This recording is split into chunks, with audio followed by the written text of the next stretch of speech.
Billionaire's tire blows out. Single father fixes it without knowing who she was, gets shocked. The Sikorsky S-76 shuddered through turbulence somewhere over the Pacific, and Celeste Davenport's manicured fingers tightened around her tablet until her knuckles went white. 22 years old, CEO of the $3 billion Mel Brock hotel empire, and she was about to lose the biggest deal of her career because her translator had eaten bad oysters at a beachside restaurant in Miami. "Goddamn shellfish," she muttered, scrolling frantically through her contacts. Every professional translator in Shanghai was either booked solid or wanted rates that would make her CFO have a coronary. Not that the money mattered. She'd pay $1 million right now if it meant saving this deal. But finding someone qualified with 7 minutes' notice was proving impossible. "Miss Davenport, we land in 7 minutes." The pilot's voice crackled through the intercom as if she needed the reminder. 7 minutes. She had 7 minutes to figure out how to communicate with Chen Wei, the Mandarin-speaking real estate mogul who controlled half of Shanghai's luxury hotel market. Her father, Thomas Davenport, the man who'd built an empire from a single motel in Fort Lauderdale, had died believing she could expand the Mel Brock brand internationally. She'd spent 18 months arranging this meeting, 18 months of late-night calls and carefully crafted proposals and slowly building trust with a man who'd never done business with anyone under 40, let alone a woman barely out of college. And now it was all falling apart because David Martinez had decided Oysters Rockefeller sounded like a good idea.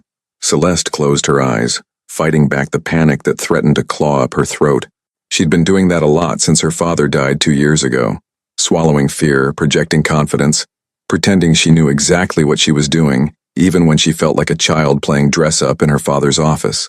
The board of directors had wanted to install an interim CEO. Her mother had suggested she take a year off, travel, grieve properly. Even Marcus, her father's longtime assistant who'd been the closest thing to family support she had gently implied that maybe 20 wasn't old enough to run a corporation. But Celeste had fought them all. She'd worked 18-hour days, canceled her social life, thrown herself into learning every aspect of the business her father had built. She'd earned her place at that boardroom table through sheer force of will and an almost obsessive attention to detail. She couldn't fail now. Not on this deal. Not on the dream her father had died still chasing. "Excuse me." The voice cut through her spiral of anxiety like a knife. Celeste's head snapped up, her blue eyes, the exact shade of the Caribbean waters visible through the window, widening in surprise. A man sat in the seat across from her, though she could have sworn on her life the helicopter was empty when she boarded in Honolulu. He wore civilian clothes, dark jeans, a black Henley that showed off shoulders that spoke of serious gym time or serious combat training, but something about his posture screamed military. The way he sat with his back straight, his eyes constantly scanning the cabin, his hands resting casually on his thighs but positioned in a way that suggested he could move into action in a heartbeat. "Who the hell are you?" Her voice carried the authority of someone who'd inherited a billion-dollar empire at 20, sharpened by 2 years of dealing with men who thought her age and gender made her soft. "Ryan Walker." He extended a hand she didn't take. "Navy SEAL. I was hitching a ride back to base from the training facility in Hawaii. Your pilot said you wouldn't mind the company. My pilot was wrong." Celeste turned back to her tablet, scrolling through the same useless search results she'd been staring at for the past hour. "I'm busy." "You're panicking." The observation was so accurate it made her jaw clench. "I'm working." "You're panicking about the Chen Wei meeting." Ryan leaned back in his seat, utterly relaxed despite her hostility. The confidence was infuriating. "I heard you on the phone earlier when you were arguing with your CFO about budget overruns on the Miami Beach renovation. Then you got the call about your translator getting food poisoning. You've been scrolling through the same translation apps for 40 minutes. None of them will work for the technical real estate terminology you need." Celeste's fingers stopped moving. She looked up at him slowly, reassessing. This wasn't just some military grunt hitching a ride. His observations were too sharp, too detailed. "You were eavesdropping?" "Sound carries in helicopters." He shrugged, completely unapologetic.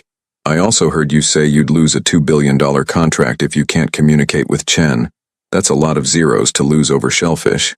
"Thank you for the arithmetic lesson." Celeste's voice dripped with sarcasm. "Now if you'll excuse me, I need to figure out how to salvage my career. I can help." She laughed, a sharp, humorless sound. "Unless you speak fluent Mandarin and understand commercial real estate law, I don't see how." Ryan's expression didn't change. His dark eyes held hers steadily as he spoke. Ni shuyao tanpan de he tong tiao kuan shi shenme. Ni dui lirun fengxiang bili yu shenme ko wang? Chen wei xiansheng zui guanshan de keneng shi yun ying kong ji quan, he pin pai wei hu. The world seemed to tilt. Celeste had spent enough time with her translator over the past 18 months to recognize perfect Mandarin pronunciation, and what this man had just said was flawless. You. What did you just say?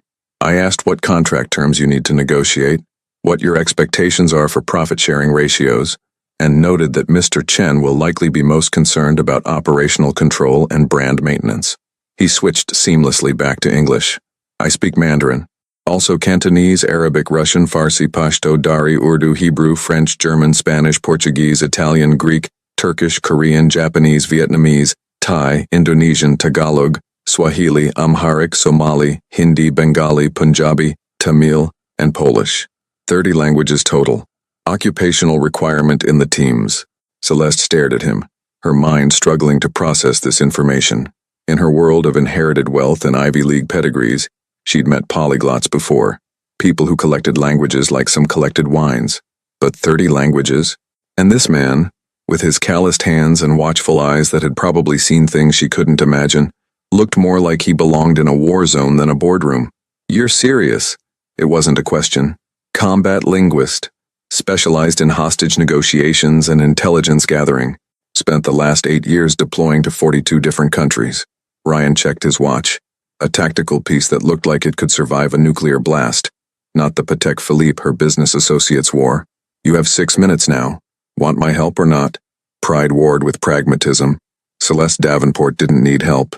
She'd built her reputation on being self-sufficient, on proving that she wasn't just her father's daughter coasting on his legacy. The board members who'd voted against her, the competitors who'd expected her to fail, the society pages that had called her the little girl playing CEO. She'd proven them all wrong by refusing to show weakness, by never admitting she was in over her head. But $2 billion was more than pride. It was her father's dream. It was expansion into Asian markets. It was proof that she could take the empire he'd built and make it bigger, better, global. What do you want in return? Something flickered in Ryan's dark eyes. Respect, maybe. Appreciation that she wasn't naive enough to believe in free lunches. Nothing. Consider it a favor. Nobody does favors worth $2 billion. I do. He stood, moving with the controlled grace of someone trained to kill efficiently. Even in the confined space of the helicopter, he moved like water, fluid, economical. Every motion purposeful. Your call, Miss Davenport. But we're landing in 5 minutes, and Chen Wei doesn't strike me as the kind of man who tolerates being kept waiting. The helicopter began its descent. Through the window, Celeste could see Shanghai sprawling beneath them. A forest of skyscrapers piercing the smog, the Huangpu River snaking through it all like a silver ribbon. Somewhere down there was the Jinmao Tower, where Chen Wei's people would be waiting in a conference room with a view that cost more per square foot than most people made in a year. She thought of her father, of his final words in the hospital, when the machines were beeping their urgent warnings and they both knew he wasn't going to make it. Show them you're not just a pretty face with a trust fund, Celeste. Build something that matters. Build something that lasts. This deal mattered. It would last. Fine. The word tasted like defeat and salvation simultaneously. But this doesn't make us friends. Ryan's smile was slight but genuine. Wouldn't dream of it, Miss Davenport. The meeting room on the 88th floor of the Jinmao Tower offered a view that should have been breathtaking. Shanghai's glittering skyline spreading out in every direction, the late afternoon sun painting the smog in shades of gold and crimson. But Celeste barely noticed. She was too focused on the man sitting across from her, flanked by 3 attorneys who looked like they'd been born in expensive suits, and 2 financial advisors with faces like carved stone. Chen Wei was in his early 60s, his silver hair perfectly styled, his dark suit impeccably tailored. He had the kind of face that gave away nothing. Decades of high-stakes negotiations had taught him to control every micro-expression, but his eyes were sharp, assessing, taking in every detail of Celeste's appearance from her royal blue blazer to her carefully neutral expression. He spoke for nearly 2 minutes in rapid Mandarin, his tone formal but not unfriendly. Celeste had no idea what he was saying, but she kept her face perfectly composed, nodding slightly as if she understood every word. Ryan stood behind her chair, his posture military straight and translated with mechanical precision. Mr. Chen welcomes you to Shanghai and expresses his condolences regarding your father's passing. He says Thomas Davenport was a man of vision and integrity, and he was sorry to hear of his death. He hopes that this meeting will honor your father's memory by establishing a partnership that benefits both our companies. Celeste felt her throat tighten at the mention of her father, but she forced her voice to remain steady. Please tell Mr. Chen that I appreciate his kind words. My father spoke highly of him, and it was his dream to bring the Melbrook brand to Asia. I hope today we can make that dream a reality, Ryan translated, and Chen's expression softened almost imperceptibly. He responded, and Ryan continued. Mr. Chen appreciates your dedication to your father's vision. However, he must be frank. He has concerns about doing business with someone so young. He has built his empire over 40 years. He wants to know what you can offer besides your father's name. There it was. The challenge she'd been expecting. Celeste leaned forward slightly, maintaining eye contact with Chen Wei. This was the moment that would define the entire negotiation. Tell Mr. Chen that I understand his concerns. Age is just a number until you prove it isn't. I've been running Melbrook for 2 years. In that time, I've increased our annual revenue by 32%, expanded our presence from 15 properties to 23, and maintained our 5-star rating across every single hotel. I've done this while dealing with board members who thought I was too young, competitors who thought I was too inexperienced, and media outlets who thought I was just a spoiled rich girl playing business. She paused, letting Ryan translate. Chen's expression remained neutral, but she saw one of his attorneys lean in and whisper something. Celeste continued. What I offer, Mr. Chen, isn't just my father's name. I offer a modern approach to luxury hospitality. I offer a proven track record of turning underperforming properties into profit centers. I offer connections to a demographic that your current hotels aren't reaching. Young, wealthy travelers who want luxury but also authenticity. And I offer something my father, rest his soul, never could. What is that? Chen asked directly in English, his accent thick but his grammar perfect. Celeste smiled. I offer the hunger to prove everyone wrong. My father built his empire because he had everything to gain. I'm building mine because I have everything to prove. Chen studied her for a long moment, then spoke in Mandarin again. Ryan translated. Mr. Chen says you have spirit, but spirit doesn't pay dividends. He wants to discuss terms. For the next 90 minutes they negotiated. Chen laid out his concerns. He didn't want to simply lease his properties to an American brand and lose operational control. He wanted guarantees about profit sharing, about decision-making authority, about preserving the integrity of his buildings and his reputation. Celeste countered every point. She had Ryan translate her proposals about joint venture structures, about shared management boards, about performance benchmarks and escalation clauses. She used every trick her father had taught her. When to push, when to concede, when to introduce a new element to break a deadlock. At one point, Chen proposed terms that would have effectively made Melbrook a junior partner in their own expansion. Celeste felt her jaw tighten, but she forced herself to smile. Tell Mr. Chen that I appreciate his position, but I didn't fly 8,000 miles to become a minority stakeholder in my own company's future. Melbrook is offering more than just a name. We're offering a complete system. Staff training protocols that have been refined over 40 years, marketing reach that spans North America and Europe, quality control standards that are recognized globally. Chen listened to the translation, then responded with what sounded like a challenge. Ryan's translation confirmed it. Mr. Chen says that if the Melbrook system is so valuable, why hasn't it expanded to Asia before now? Celeste didn't hesitate. Because my father was building the foundation before reaching for the sky. He wanted to be absolutely certain that our brand could maintain its standards at scale. He spent 40 years perfecting our approach in the American market. I'm spending the next 40 years taking it global. Shanghai is just the beginning. Something shifted in Chen's expression. Not quite a smile, but a subtle softening around his eyes. He spoke again and Ryan translated. Mr. Chen says you remind him of someone. Someone who had similar dreams of building something lasting. I hope I get the chance to live up to that comparison. Chen nodded slowly, then launched into what Ryan later told her was the most complicated financial proposal he'd ever translated. It involved escalating profit-sharing ratios tied to performance metrics, shared operational control with clearly delineated decision-making authority, and a 5-year performance benchmark that would adjust the terms based on revenue generation. It was brilliant. It was exactly the kind of structure that protected both parties while incentivizing success. Celeste felt a smile tugging at her lips. Tell Mr. Chen I accept his framework with one modification. I want reciprocal performance adjustments. If the properties exceed targets by more than 20%, the profit split adjusts in Melbrock's favor. Both parties should benefit from excellence, not just adequacy. Ryan translated, and Celeste watched Chen's face carefully.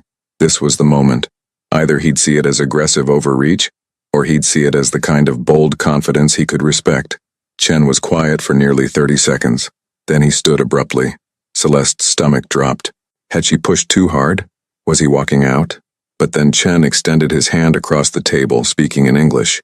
You have deal, Miss Davenport. You are like your father, smart and brave, but you are also different. You are hungry. I like hungry people. They build empires. Relief flooded through her so powerfully she felt lightheaded, but Celeste kept her expression professional as she shook his hand. Thank you, Mr. Chen. I look forward to a long and prosperous partnership. As Chen and his team gathered their documents, one of the attorneys approached Ryan, speaking in rapid Mandarin.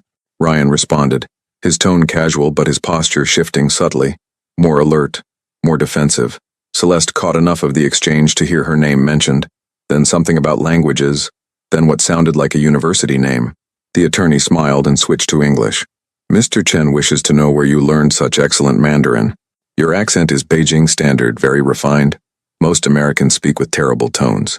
Beijing Normal University, 2 years of advanced study.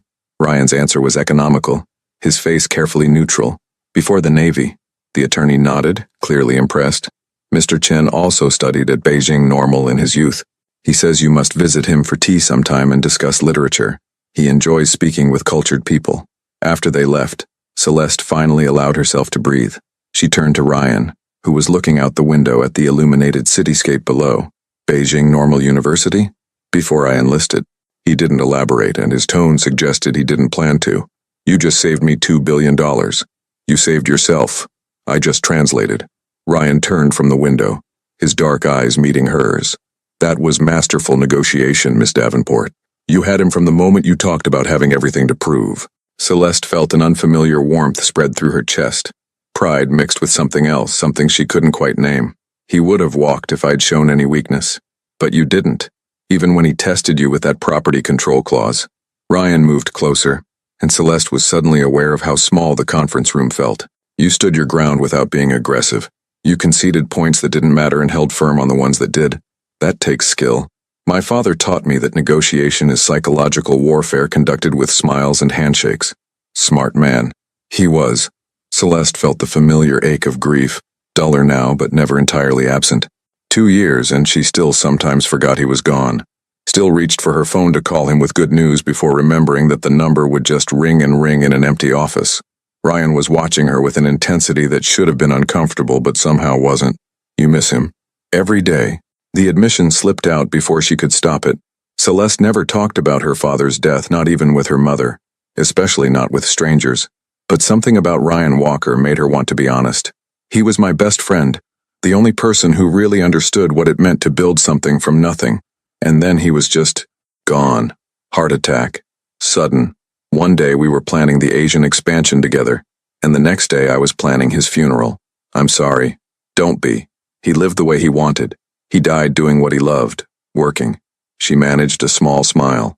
He always said he'd rather die at his desk than waste away in some retirement community playing shuffleboard. Ryan's expression softened, just slightly. Sounds like a man who knew what mattered to him. He did, and he taught me to figure out what mattered to me. Celeste turned back to the window, looking out at Shanghai's endless lights. This matters. Building his dream into something bigger. Proving I'm not just coasting on his legacy. You're not. The certainty in Ryan's voice made her look at him. You don't know me. I know you enough. I've seen spoiled trust fund kids. You're not one of them. You fight for what you want. That means something. Celeste felt that warmth again. Stronger this time. When was the last time someone had seen her as more than Thomas Davenport's daughter?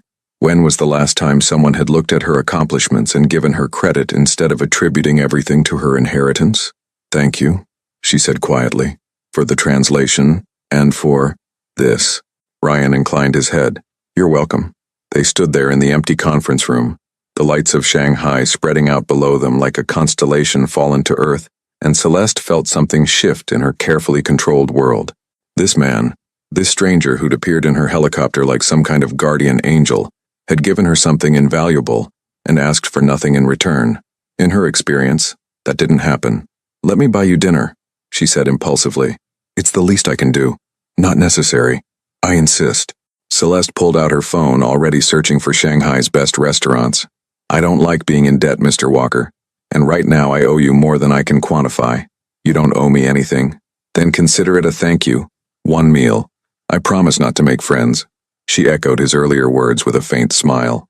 Ryan studied her for a long moment, and Celeste had the disconcerting feeling he was reading her as easily as she'd read Chen Wei, cataloging motivations, identifying vulnerabilities, assessing threats. It should have made her defensive. Instead, it made her curious. What did he see when he looked at her? One meal, he finally agreed, but somewhere real. No Michelin stars or dress codes. Deal. The noodle shop Ryan chose was buried in a narrow alley in the French concession, the kind of place that didn't appear on any tourist maps or luxury travel blogs. Red lanterns swayed above worn wooden tables, casting everything in a warm, flickering glow. The air smelled of garlic, chili oil, star anise, and something indefinably authentic, the scent of food cooked with care rather than showmanship. Celeste, still in her blazer and designer jeans, felt absurdly out of place. Ryan, in his casual black clothes, blended perfectly. "You come here often?" she asked as they slid into a booth that had probably been old when her father was young. "Whenever I'm in Shanghai, the owner, Mrs. Zhang, makes the best Dan Dan noodles outside of Sichuan."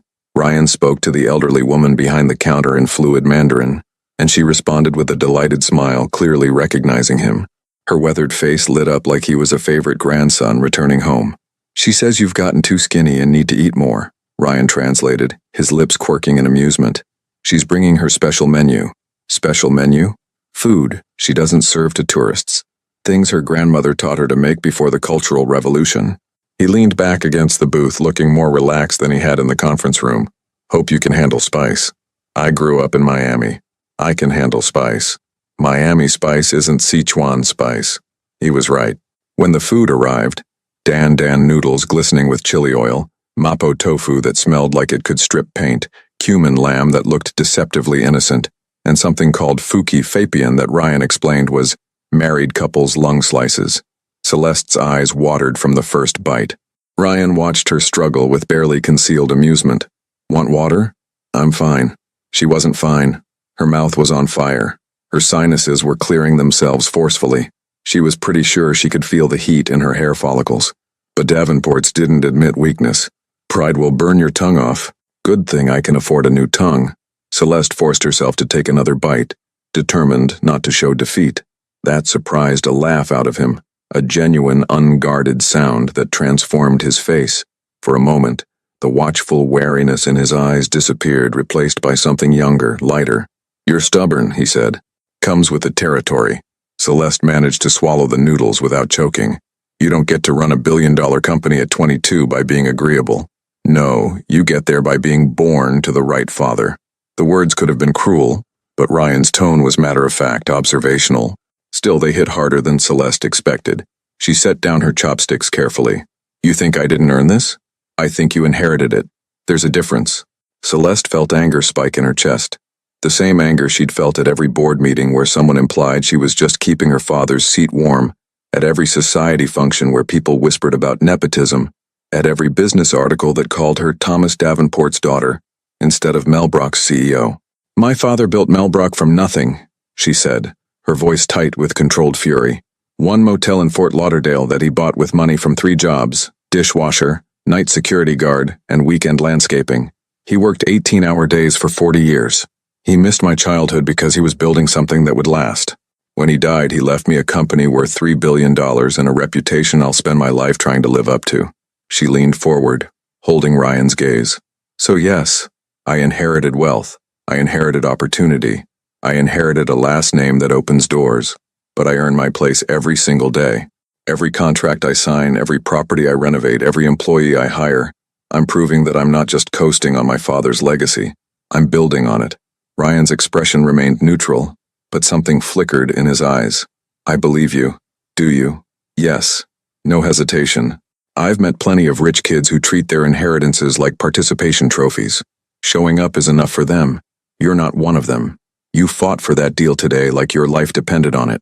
Chen Wei doesn't respect weakness, and he respected you. The validation shouldn't have mattered.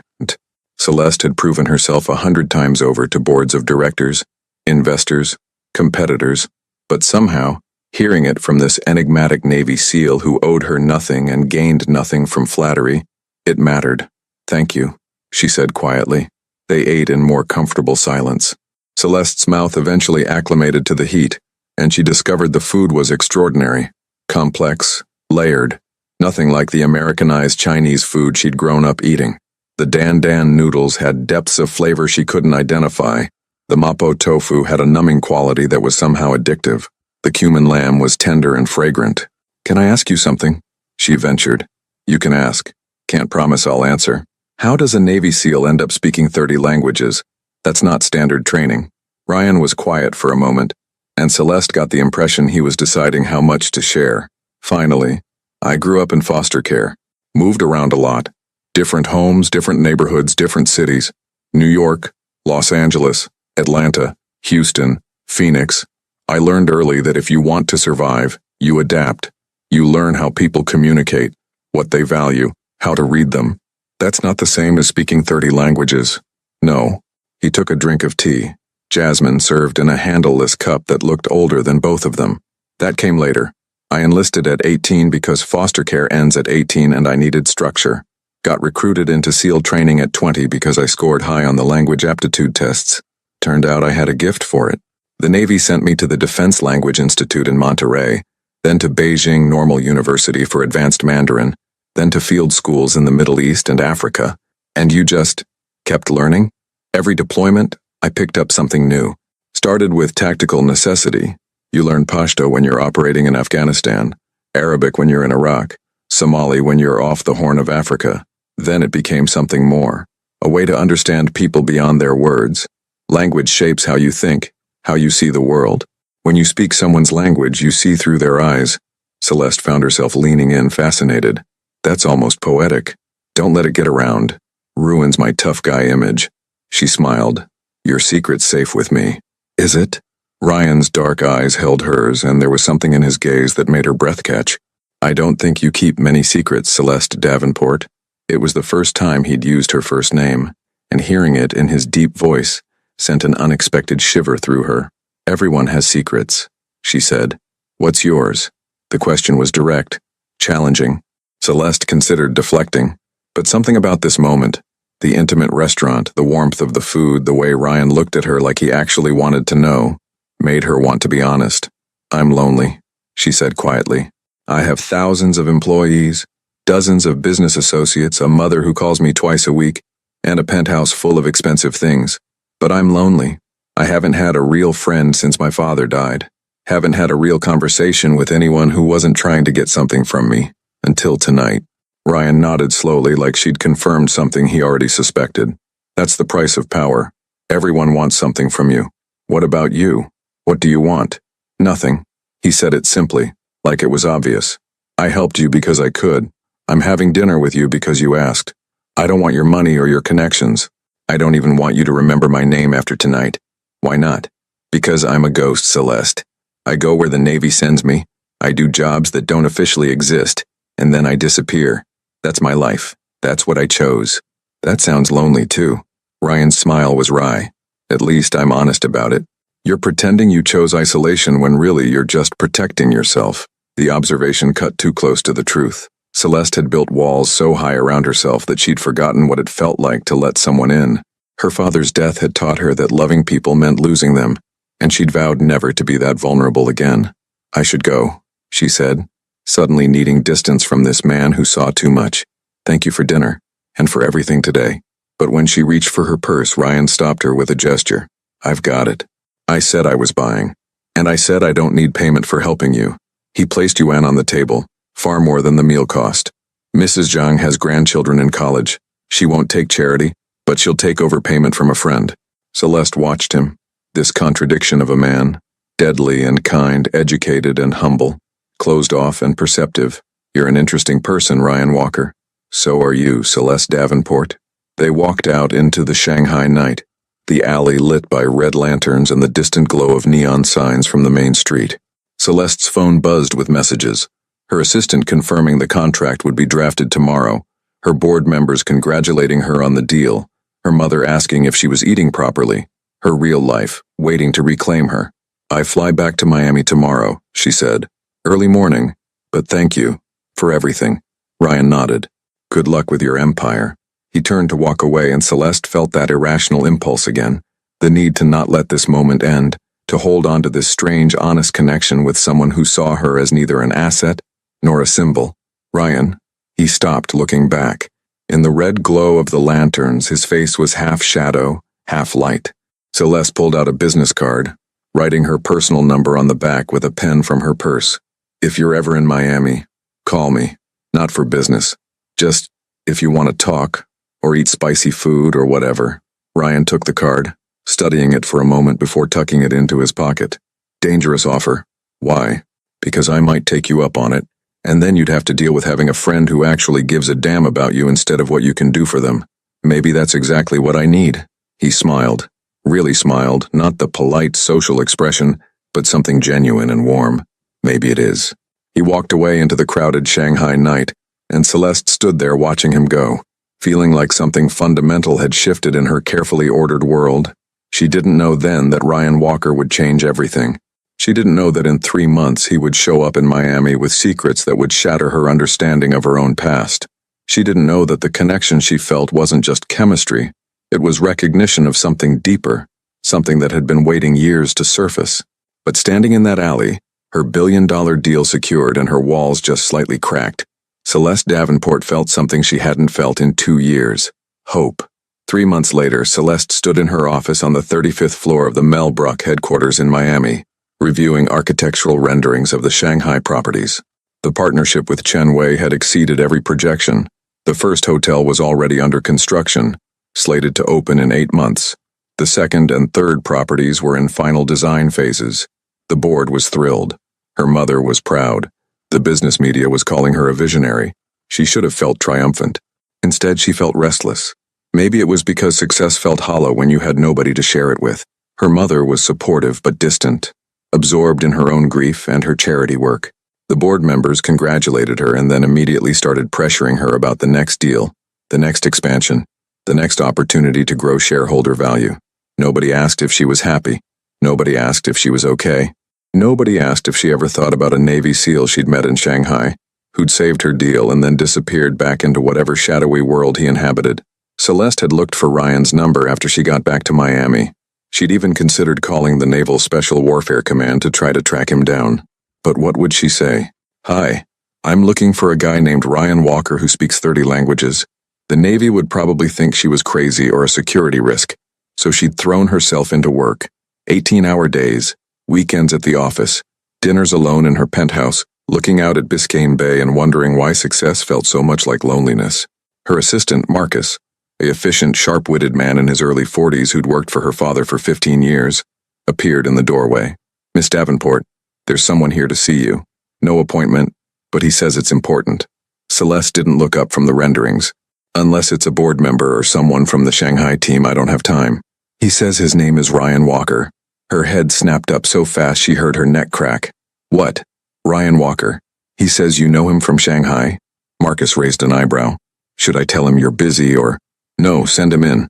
Celeste stood smoothing her blazer, suddenly and irrationally nervous. "And Marcus?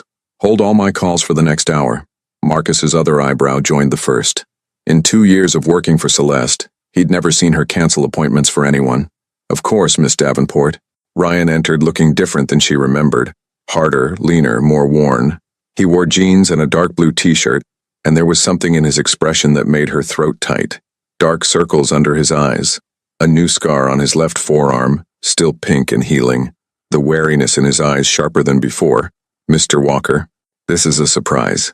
Celeste kept her voice professional, even as her heart was doing complicated things in her chest. "I'm cashing in that offer, the one about talking." He closed the door behind him, and Celeste noticed he checked the room's corners automatically. Threat assessment, ingrained habit. "Of course, sit down. Can I get you something?" "Coffee? Water? Information?" The word hung between them. Celeste lowered herself into the chair across from him, suddenly uncertain. What kind of information?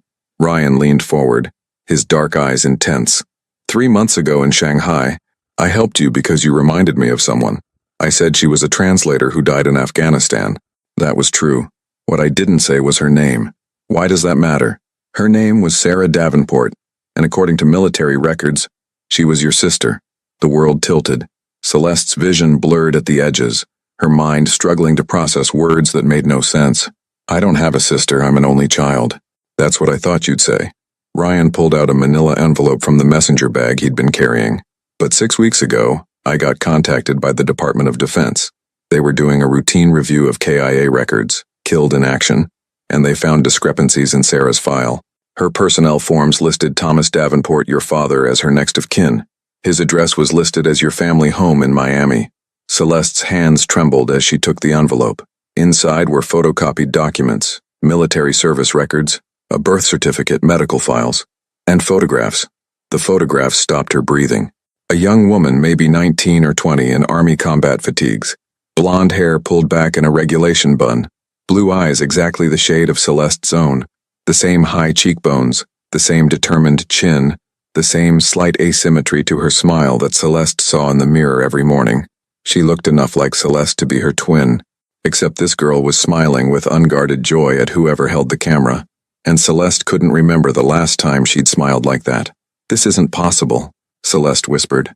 My father would have told me if I had a sister. Would he? Ryan's voice was gentle now, no longer the neutral tone of an interrogator. Look at her birth date.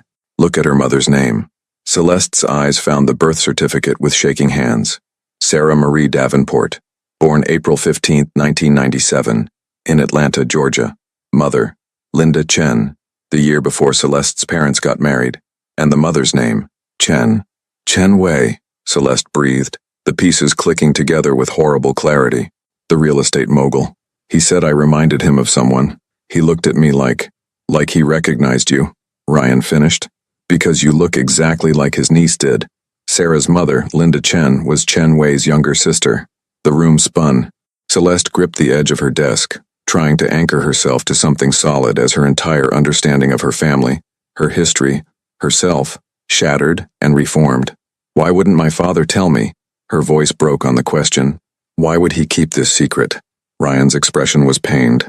I don't know the full story, but from what I pieced together from military records and some unofficial inquiries with people who knew Sarah, your father had a relationship with Linda Chen when he was working in Atlanta in the mid-90s.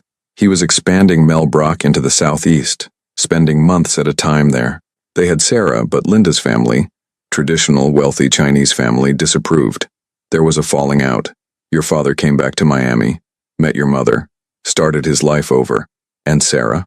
Linda raised her alone in Atlanta until she died of cancer when Sarah was 16. After that, Ryan's jaw tightened. Foster care. That's where we met. Same group home for about a year.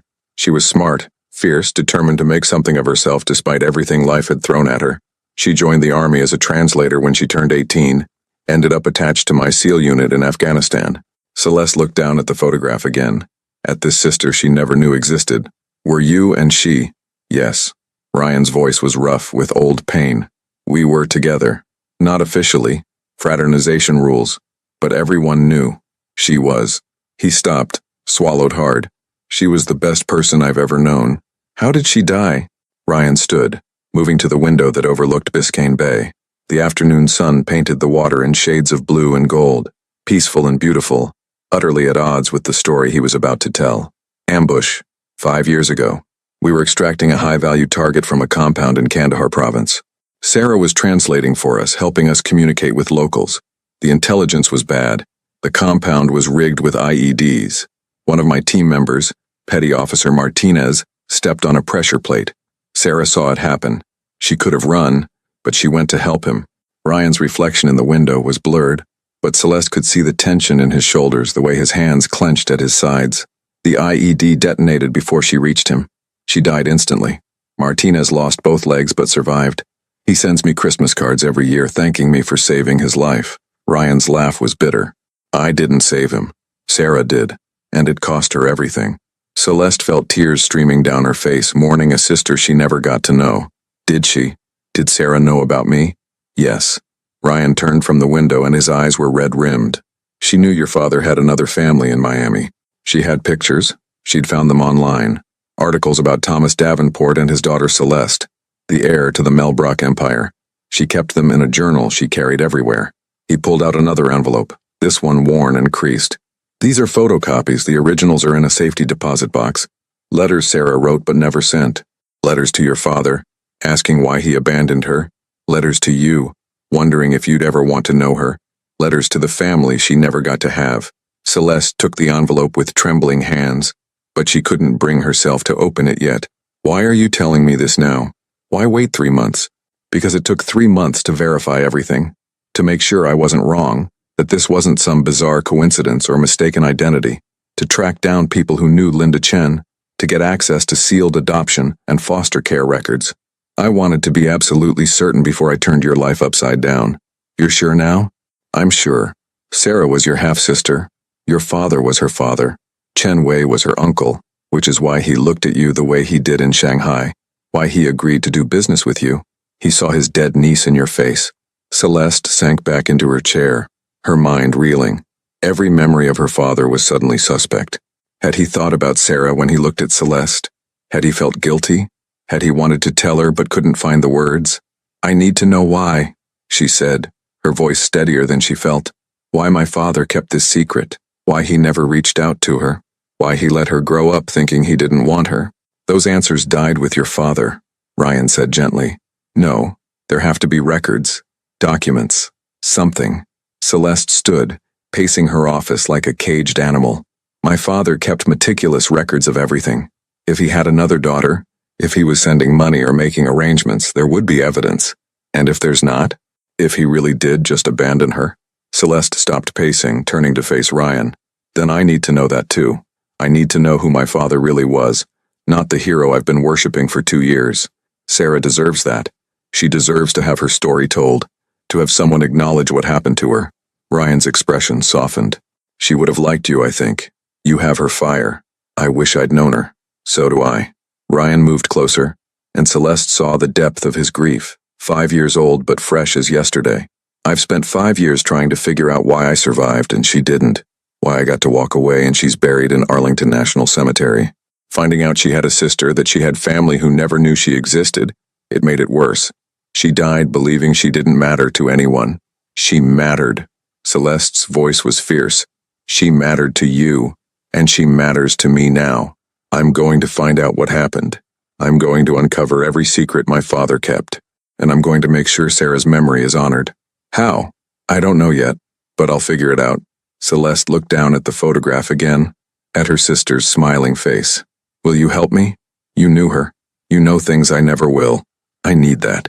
Ryan was quiet for a long moment, the internal battle clear on his face. Finally he nodded. Okay, but we do this carefully. Your father's secrets, whatever they are, they might be buried for a reason. Digging them up could damage Melbrook's reputation, your family's legacy. I don't care about protecting his legacy if it means betraying Sarah's memory. You say that now. But when you find things that make your father look like a monster instead of a hero, you'll care then. Celeste met his gaze directly. Then help me find the truth before I find it alone. Help me understand who he really was. They stood there in her office overlooking Miami, the late afternoon sun painting everything in gold. Two people connected by a ghost and a shared need for answers. And then, because she needed to feel something other than grief and confusion and rage at her father, Celeste crossed the distance between them and wrapped her arms around Ryan. He stiffened for just a moment. Then his arms came around her, holding her with surprising gentleness for someone trained to kill. They stood there for a long time, two lonely people finding comfort in shared pain. I'm glad you came back, Celeste whispered against his shoulder. So am I. When they finally pulled apart, both breathing hard, Ryan's hand came up to cup her face. This is complicated. Everything worth having is. I'm not good at this. Relationships, emotions, letting people in. Neither am I. Celeste smiled through her tears. But maybe we can figure it out together. Ryan studied her face, his thumb brushing away a tear from her cheek. Your eyes are the same color as hers. Sarah's. That same blue. Sometimes I look at you and I see her, and it hurts. I'm sorry. Don't be. It's not a bad hurt. It's a reminder that she was real, that she existed, that she mattered, that... He lowered his head slowly, giving her time to pull away. Celeste didn't. The kiss was gentle, almost reverent, a promise and an apology and a beginning all at once. Celeste's hands fisted in his shirt, pulling him closer, needing this connection to something real and solid in a world that had just shattered and reformed. When they finally broke apart, both breathing hard, Ryan rested his forehead against hers. "I came here to give you information about your sister," he said. "I didn't come here to start something, but you are starting something. You started it 3 months ago in Shanghai when you saved my deal. You started it when you looked at me like I was more than just a rich girl with a trust fund." Celeste's voice was steady now, certain. "I don't know what this is between us, Ryan, but I know I felt more alive in that noodle shop with you than I have in 2 years of running this company, and I know Sarah would want us to be happy. You didn't know Sarah. Then help me know her. Stay in Miami. Help me uncover the truth about my father, about why he kept this secret, and maybe, while we're at it, we can figure out what this is between us." Ryan pulled back, his dark eyes searching hers. "I'm on extended leave. The Navy doesn't know what to do with me right now. I've deployed too many times, seen too much. They're worried I'm burnt out, so I have time. Then use that time here, with me, Celeste." He said her name like a prayer and a warning.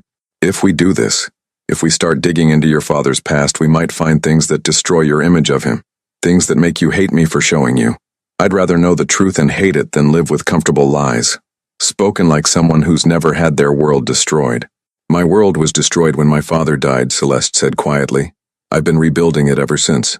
Finding out he kept secrets doesn't change that." Ryan was silent for a long moment. Then, "Okay, I'll stay. I'll help you find the truth. But we do this right. We start with Sarah's records, work backwards from there. We don't make assumptions, we follow evidence." Agreed. They sealed the promise with another kiss, deeper this time, full of possibility and fear, and the terrifying thrill of two people choosing vulnerability over safety. When Celeste finally walked Ryan out an hour later, after they'd agreed to meet the next day to start their investigation, after they'd shared more about Sarah and about Thomas Davenport, and about the complicated knot of grief and anger and need that bound them together, she felt different. Lighter maybe, or heavier, she wasn't sure. But she knew that her life had just changed irrevocably. She knew that the comfortable narrative she'd built about her father, and her family and herself, was about to be torn apart, and she knew that whatever she found in the ruins, she wouldn't face it alone. Ryan Walker, with his 30 languages and his combat scars and his grief that matched her own, was going to help her uncover the truth, even if that truth destroyed everything she thought she knew. 2 weeks of investigation yielded nothing but frustration and dead ends. Celeste and Ryan spent hours in her father's old office at Melbrook headquarters, combing through decades of financial records, personal correspondence, and business files. Every document was meticulously organized. Thomas Davenport had been nothing if not thorough, but not a single mention of Sarah Davenport or Linda Chen appeared anywhere. "He was too careful," Ryan said, closing another empty file box with more force than necessary. "It's like she never existed in his world." Celeste stared at her father's desk, the same desk where she'd sat as a child, listening to him explain profit margins and market expansion. There has to be something. People don't just erase entire relationships without leaving traces. He was methodical, but he was also sentimental. He kept everything that mattered to him. Maybe that's the problem. We've been looking at business records. Ryan stood, stretching. What about his personal life? Where did he keep things that mattered to him emotionally, not professionally? Celeste's eyes widened. His study, at the house in Coral Gables. My mother hasn't touched it since he died. She said it was too painful to go through his things. The Davenport estate in Coral Gables was a sprawling Mediterranean mansion. Celeste's mother, Diana, greeted them at the door with elegant composure, though her eyes widened at Ryan. "Mother, this is Ryan Walker. We need access to Dad's study." Something flickered in Diana's expression. Fear, maybe guilt. "Why?" "I'm researching his early business ventures." The lie tasted bitter. Diana hesitated, then nodded. "Of course. You know where it is."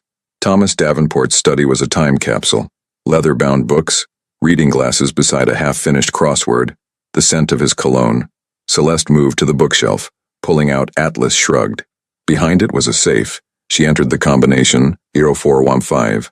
The safe clicked open. Inside were stock certificates, jewelry, the deed to his first motel, and a locked wooden box Celeste had never seen before. Ryan picked the lock carefully, his military training making quick work of the antique mechanism.